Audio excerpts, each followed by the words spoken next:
Selamat pagi sahabat Alkitab yang terkasih. Marilah kita mengawali hari ini dengan melakukan perenungan akan firman Tuhan. Bacaan Alkitab kita pada hari ini berasal dari kitab Kisah Para Rasul pasal yang ke-6 ayat 1-7.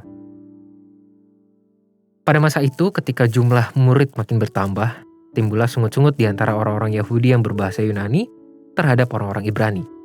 Karena pembagian kepada janda-janda mereka diabaikan dalam pelayanan sehari-hari. Berhubung dengan itu, ke-12 rasul itu memanggil semua murid berkumpul dan berkata, "Kami tidak merasa puas, karena kami melalaikan firman Allah untuk melayani meja. Karena itu, saudara-saudara, pilihlah 7 orang dari antaramu yang terkenal baik dan yang penuh roh dan hikmat, supaya kami mengangkat mereka untuk tugas itu, dan supaya kami sendiri dapat memusatkan pikiran dalam doa dan pelayanan firman." Usul itu diterima baik oleh seluruh jemaat. Lalu mereka memilih Stefanus, seorang yang penuh iman dan Roh Kudus, dan Filipus, Prohorus, Nikanor, Timon, Parmenas, dan Nikolaus, seorang penganut agama Yahudi dari Antioquia. Mereka itu dihadapkan kepada rasul-rasul, lalu rasul-rasul itu pun berdoa dan meletakkan tangan di atas mereka. Firman Allah makin tersebar dan jumlah murid di Yerusalem makin bertambah banyak.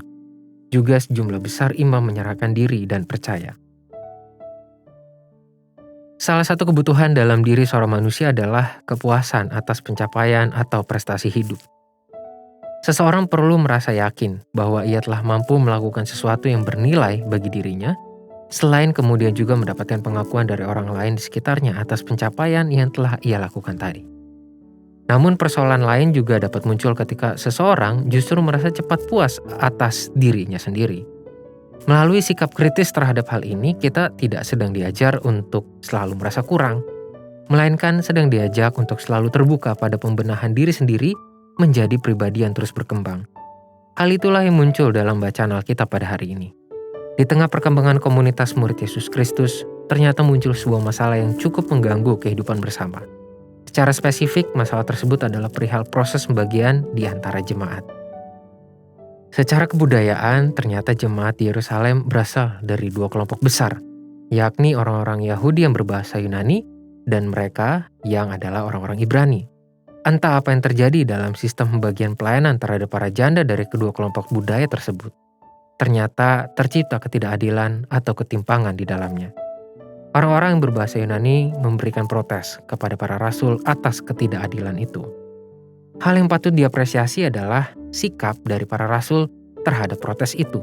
Sebagai pemimpin yang dihormati dan sudah melakukan banyak perjuangan yang beriringan dengan perkembangan jemaat, para rasul tetap bersedia untuk mengakui kelemahan dalam sistem kepemimpinan mereka. Para rasul tidak meninggikan diri di atas protes para anggota jemaat yang merasa ketidakadilan. Mereka juga tidak memilih untuk menutup telinga terhadap keresahan yang disampaikan. Justru para rasul menunjukkan kerendahan hati dan kesediaan untuk mengevaluasi sistem pelayanan dalam kepemimpinan mereka. Sikap itu telah menghasilkan pemilihan para pelayan jemaat yang untuk pertama kalinya terjadi dalam sejarah komunitas umat Tuhan di Yerusalem.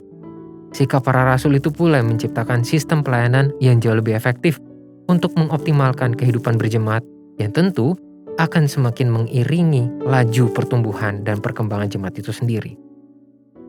Sahabat Alkitab, permenungan atas firman Tuhan pada hari ini telah membawa kita kepada sebuah momen untuk melakukan evaluasi. Kita perlu mawas diri agar tidak terjebak pada kepuasan yang justru menahan kita untuk terus berkembang. Selain keinginan yang kuat, setiap manusia juga membutuhkan kerendahan hati untuk melihat celah, kelemahan, atau kekurangan pada diri sendiri demi menghasilkan perkembangan secara terus-menerus. Sikap cepat puas diri hanya akan menghentikan laju perkembangan diri kita, sekaligus menghalangi kita untuk menjadi saluran berkat bagi orang lain.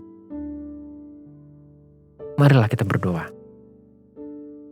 Tuhan, pimpinlah kami menjadi pribadi-pribadi yang rendah hati dan selalu bersedia untuk melihat diri kami dan mau terus berkembang, membenahi diri kami menjadi pribadi-pribadi yang bertumbuh dan lebih baik. Tuhan, tolonglah kami untuk selalu menjadi saluran berkat bagi orang-orang yang ada di sekitar kami. Hanya di dalam nama Tuhan Yesus kami berdoa. Amin.